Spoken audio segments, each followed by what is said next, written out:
Hello, day 34. Not a bad day, not a great day. Yesterday was definitely a better day, I'd say. I'm feeling a little off, I'll say. Having a harder time with the liquids, keeping my fluids up. Kind of an underlying nausea. The taste in my mouth is not quite as bad, but still present. And overall, the rest of the symptoms are pretty tolerable. Just kind of feel blah. I had an episode of insomnia last night, so that was not great, but I did fall back to sleep. I got over 7 hours overall, so I'm not complaining. And been resting most of the day today. Getting ready for work tomorrow. A little stressed about that, but we'll get on there. Get my brain back on. And try and think what else. Give you a little bit longer diatribe. So I guess I could give you some summary stuff. I took a look at what's been going on the last week, the last month. The weight is overall down, as you've seen. The number in my slide is related to when I started chemo. So since I started, I think I'm down like 6 or 6.1 kilos, which is significant. I went down a little bit more, 6.5 or a little over, but I've gained that weight back since I've been eating a little better. And my activity is moderate to best.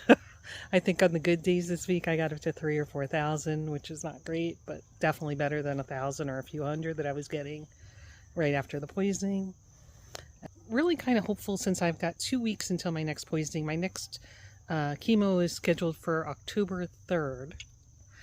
And so that gives me about 2 weeks instead of 1 week to enjoy.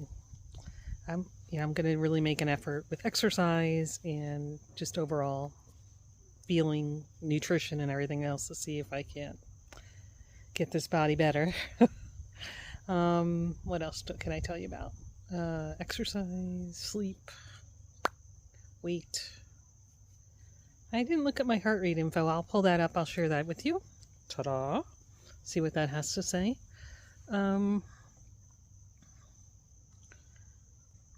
I think overall I'm feeling grateful that I'm getting through. So right now I'm at least 1/3 done with my chemo treatments, and maybe 1/2. We'll see. So it's really, people are asking. So I'm scheduled for 6 treatments. I've done 2. But the doctor did say very clearly multiple times if my body could only tolerate 4 treatments, he would be happy. So my minimum goal is 4, my maximum goal is 6 on the chemos. So 4 treatments would bring me to the end of October. That's October 2nd and October 23rd are my 2 next scheduled chemos. And that's 4 treatments. And it's not just, is Jen miserable? It also has to do with Jen's organs. So, as you may or may not know, throughout this process, they check your lab work to see, how are all your organs doing. They're monitoring your heart and your kidneys and your liver and all those lovely organs to make sure that we're not doing, hopefully, irreparable damage to any of those organs we need to continue life. So the reason that we would cut it short at 4, besides Jen being miserable, which she is every time, that's just part of the dealio, is that, the kidneys or the liver or even the heart are showing some symptoms that we don't want to continue, essentially. So that would be the reason for it to cut short. As I mentioned already, some of my kidney numbers were a little elevated on the last set of lab work, but not like crazy, oh my gosh, it's a crisis, but a little bit, enough for me to be a little worried, but the doctor doesn't seem at all concerned. Trying to think if there's any other news. Oh, I heard this from another YouTuber and I thought it was genius. So the thumbs up, when you click the thumbs up, that's sending me your love and support and power to fight. So thank you very much for all the thumbs ups and the comments. I really appreciate your comments. They are uplifting and helpful, and let me know that I'm not alone in this little battle of mine, and I'll take all the support and lifting I can get.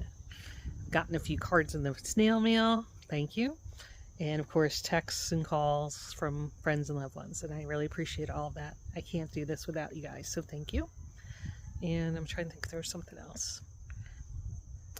I think, and I guess if you go back and look at some of my older videos, you'll see they're there as well. But you all know or don't know, I've had a number of life-threatening issues, mainly cancer, as has my husband. And I guess my words for you, and I used to end my videos with this, is it's just so important to live, right?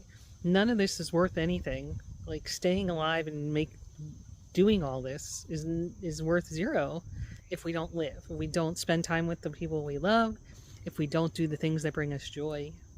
So I just would encourage you to live. It's not just about living to have another day. It's about enjoying the day. And that's something that frustrates me greatly about how I'm feeling these days, is how it's preventing me from living. And so I do try to live on the days when I'm not feeling like I need to rest, but it's challenging. And I mentioned, I think in my last longer video, that I have started wearing a mask when I go out, which is not optimal for me. It's not fun.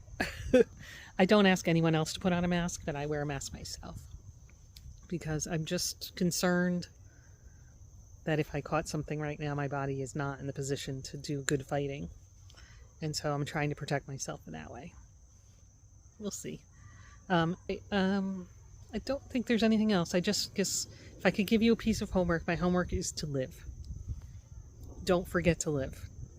And I don't mean, doing the chores and doing your job and doing all the things you have to do to get from point A to point B. I mean, do the things that bring you joy. Spend time with the people you love. All right. Thanks, everyone. I will see you tomorrow.